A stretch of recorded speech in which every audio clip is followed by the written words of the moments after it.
Book of Heaven, Volume 24, Part 12. August 15th, 1928. The living in the divine will is communalism between creator and creature. The Virgin, her insuperable glory.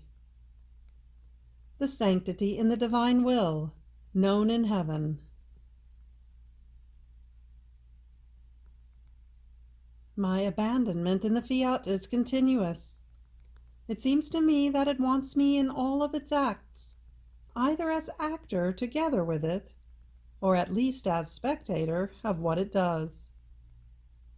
In fact, since the eternal volition possesses the incessant act, its nature is to always act, never ceasing to operate. And since I am a little child, it is content with keeping me either in one way or in the other, as long as I remain with it. So, continuing my round through the whole creation, I thought to myself, is it necessary? Does Jesus really want that I go around everywhere? And my beloved Jesus, moving in my interior, told me, "My daughter, to live in my divine will is to let oneself be found by God in each created thing, so that the Supreme Being may find in all of his works her whom he loved, and for love of whom he called from nothing, and created so many varieties of beautiful and marvelous works.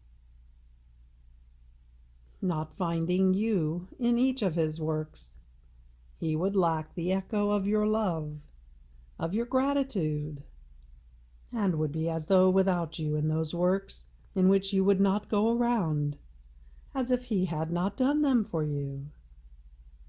While our purpose in calling you to live in our divine will is precisely this, for us to find you in our works, and for you to find us in each created thing.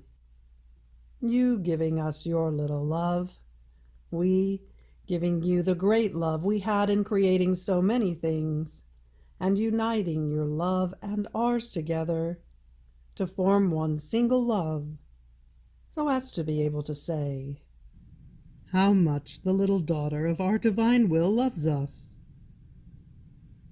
Otherwise, our love and our works would remain isolated and without the company of her for whom we created everything, while the living in the divine will is communalism between creator and creature, and becoming inseparable. Wherever one is, the other is as well, and the creature finds her little place in everything that God does. Don't you want to find your little place in all the works of creation and redemption? Therefore, continue your flight, and let yourself be carried in the arms of my Fiat. It will take care of placing the little newborn in each of its works." After this, I was thinking about and accompanying the Sovereign Queen when she was assumed into heaven, and my sweet Jesus moving in my interior, as though singing the praises of his celestial mother, told me, "My daughter, the glory of the Mamma of heaven is insuperable. No one else in the celestial regions possesses seas of graces, of light, seas of beauty and of sanctity, seas of power, of science, and of love. And what is more, she possesses these seas within the endless sea of her Creator. The other inhabitants of the blessed fatherland possess at most some little rivulets, some little drops, some little fountains. She is the only one, because she alone lived life in the divine Fiat. Never did the human volition take place in her. Her life was all of divine will. and by virtue of it, she centralized all creatures within herself, conceiving them in her maternal heart, and by locating her Son Jesus as many times, to give him to each creature whom she had conceived within her virginal heart.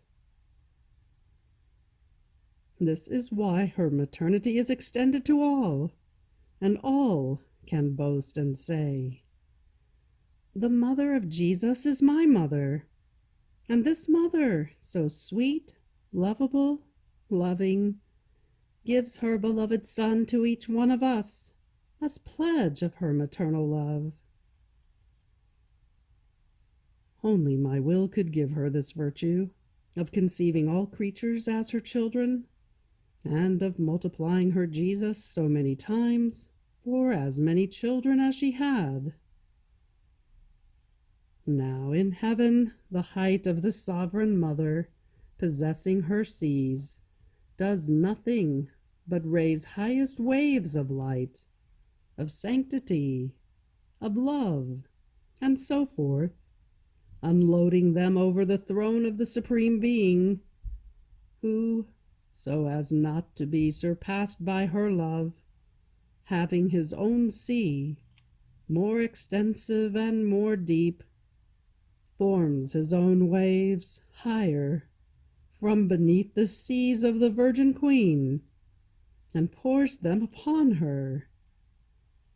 And she prepares more waves, and God yet more, in such a way that the whole of heaven remains flooded by these waves of light, of beauties, of love, and the like, so much so that all take part in them and enjoy. And in seeing that they, that is, the blessed, cannot form these waves because they do not possess seas, they comprehend that if their mother and queen possesses all this, it is because she formed her life and sanctity in the divine will. So, in the Virgin, the saints know what sanctity of divine will in the creature means, and therefore they long for more creatures to bring these seas into the celestial fatherland, so as to see more waves being formed, enchanting, and of greater enjoyment for them. The earth does not yet know the sanctity in my will, and this is why I so much yearn to make it known. But it is well known to heaven, because there is Sovereign Queen, who by merely seeing her makes herself revealer of the sanctity of my fiat. So by virtue of it, she was portent of graces on earth for herself and for the whole human family, and she is portent of glory in the celestial fatherland. Nor can any other creature be said to be similar to her. August 18th, 1928. Pains in the Fiat are drops, and one reaches the point of snatching them. Example: how the truths about the divine will are divine lives, and are all in waiting to perform their office.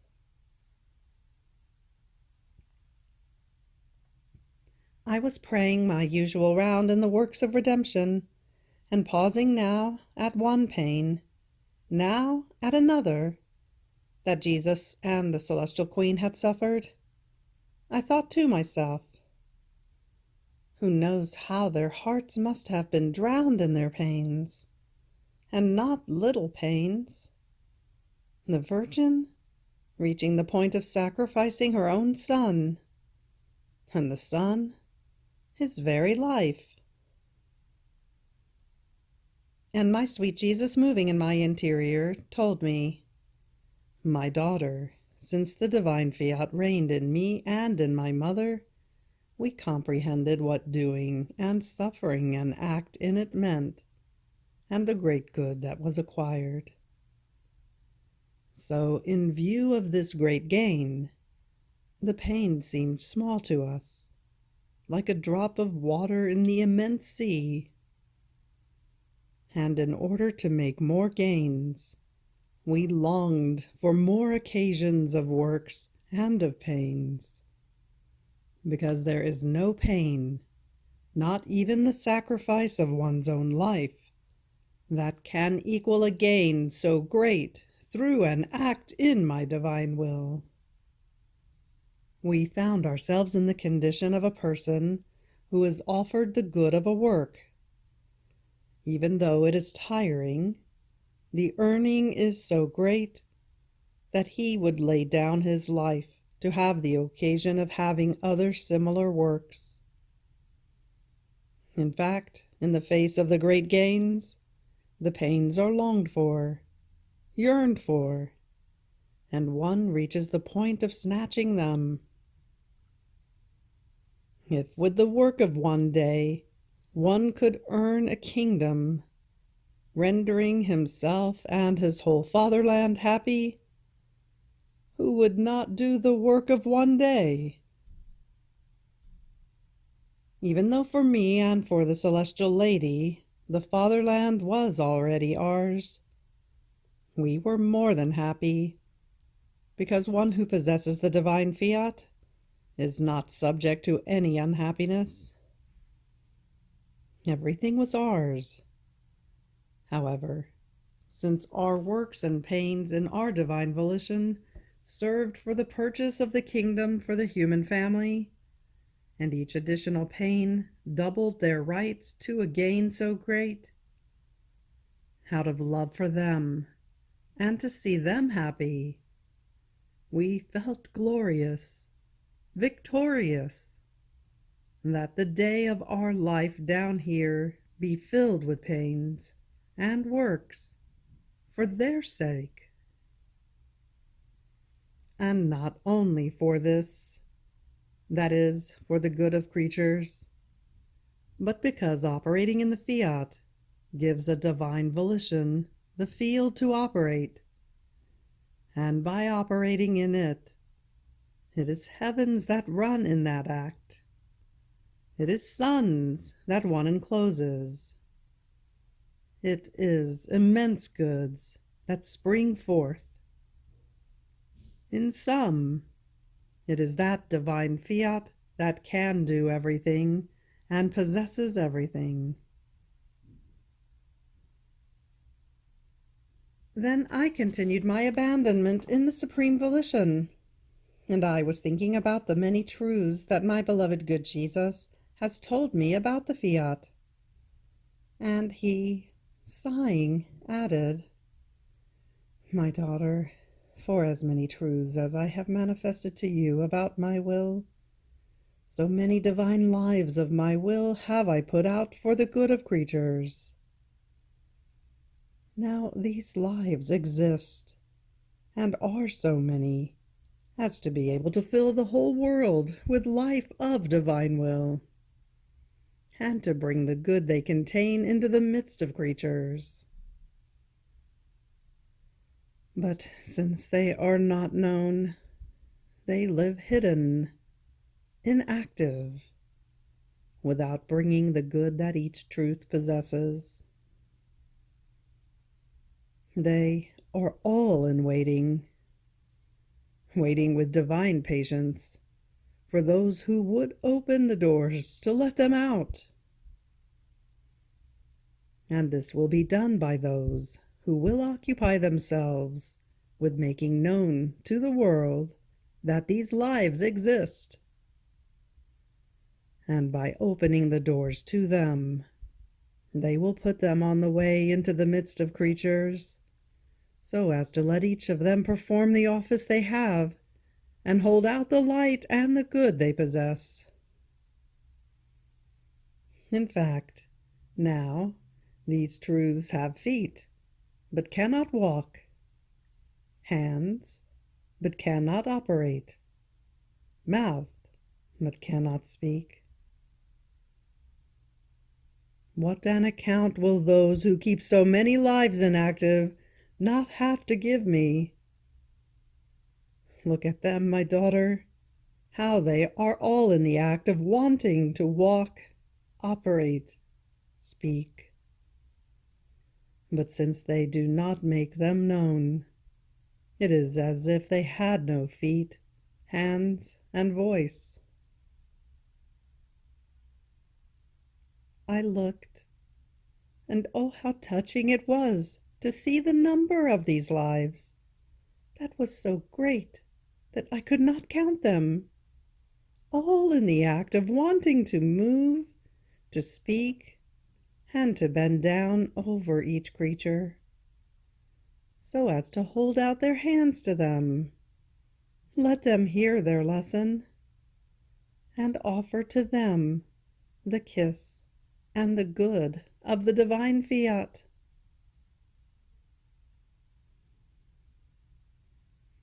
August 23rd, 1928. Certainty of the kingdom of the divine will upon earth. Rights of God and of the creature. The new gospel. The truths on the divine Fiat. Human prudence causes the most beautiful works to fail. Loneliness of Jesus. The ones who kept him company.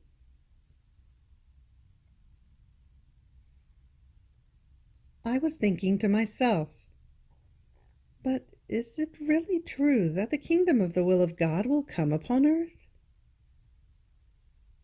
And my lovable Jesus, moving in my interior, told me, "My daughter, how is this?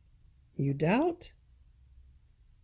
Don't you know that there are the rights of God to give this kingdom, and the rights of humanity to receive it? In fact, in creating man, by giving his will to man as inheritance, God gave these rights, that his divine will reign on earth as it reigned in heaven." This is so true, that the life of the first man began in the Fiat, and by having done his first acts in it, he placed his pledges, his works, in the divine inheritance.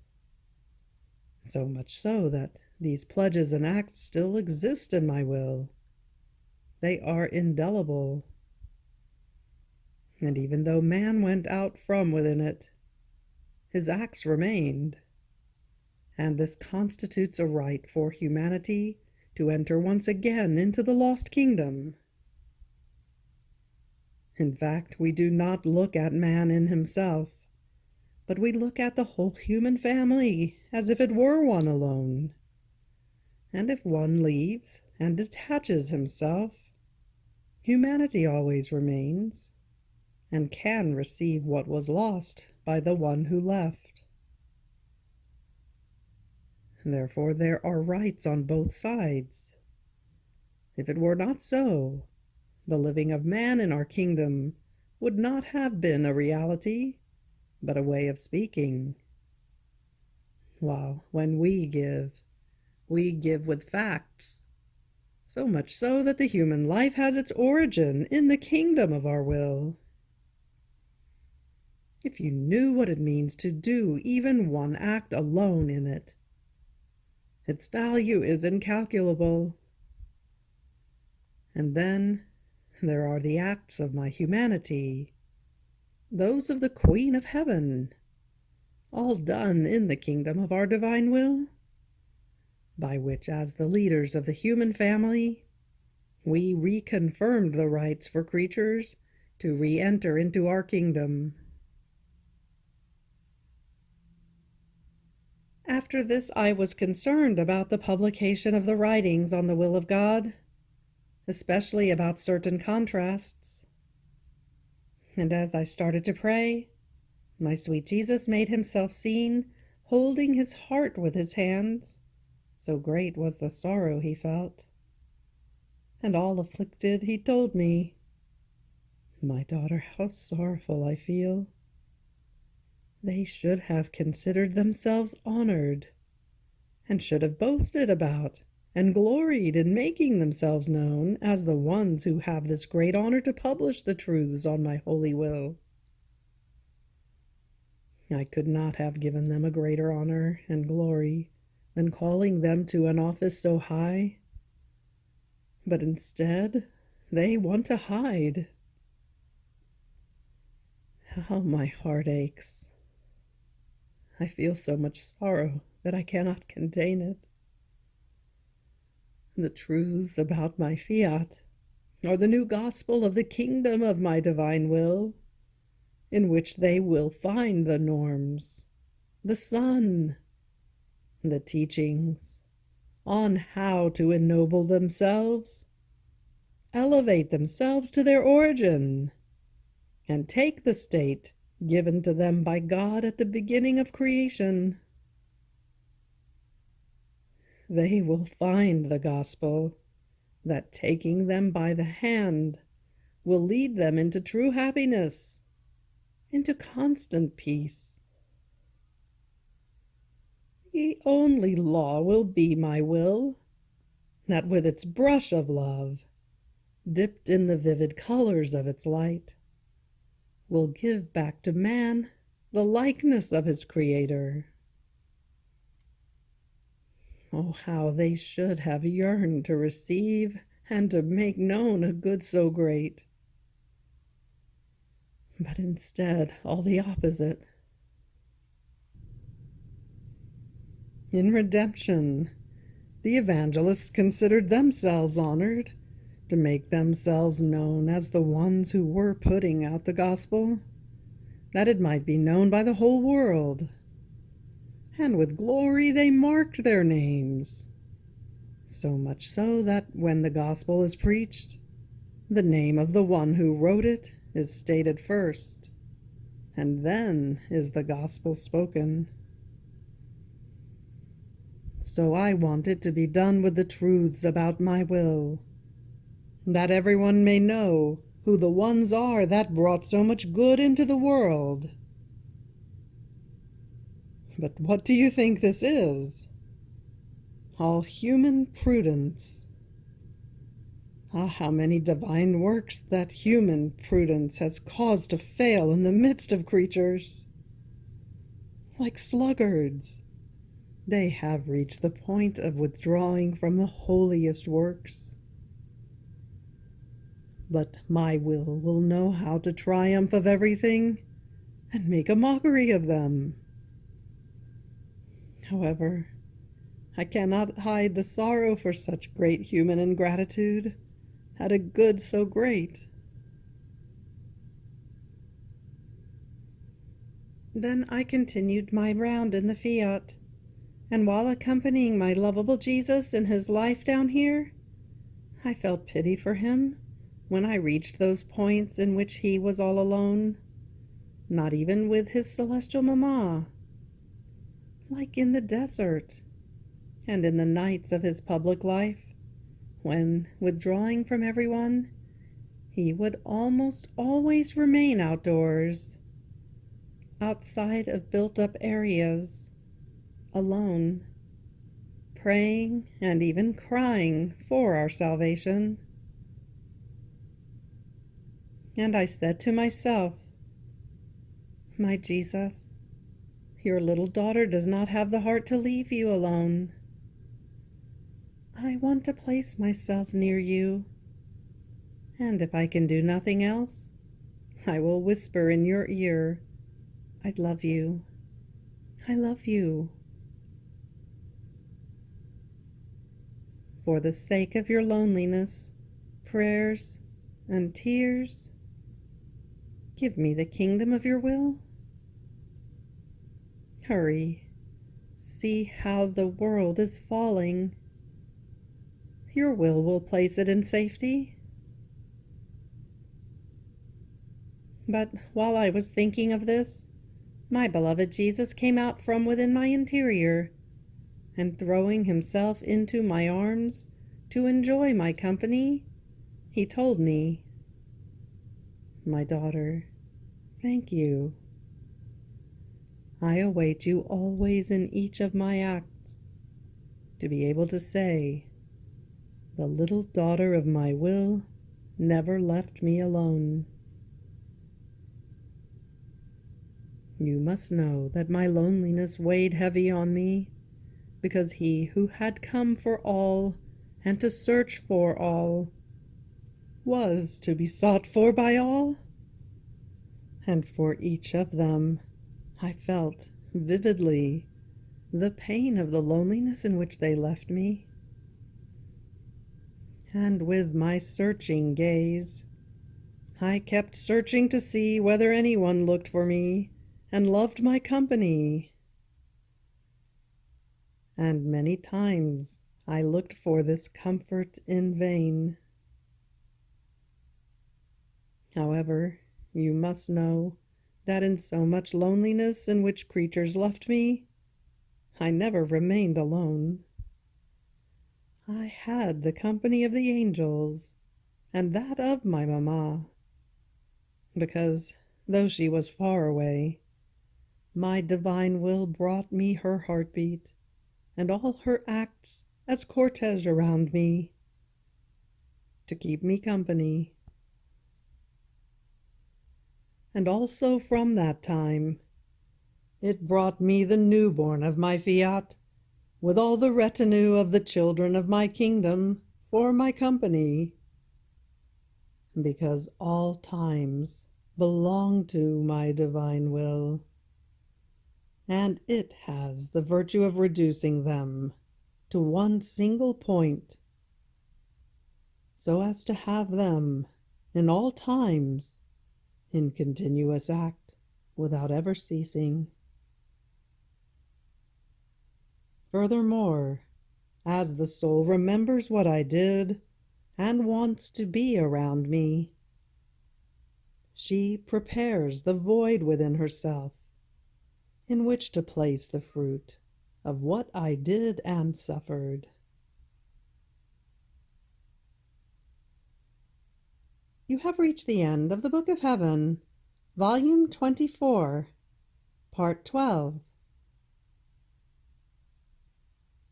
Fiat.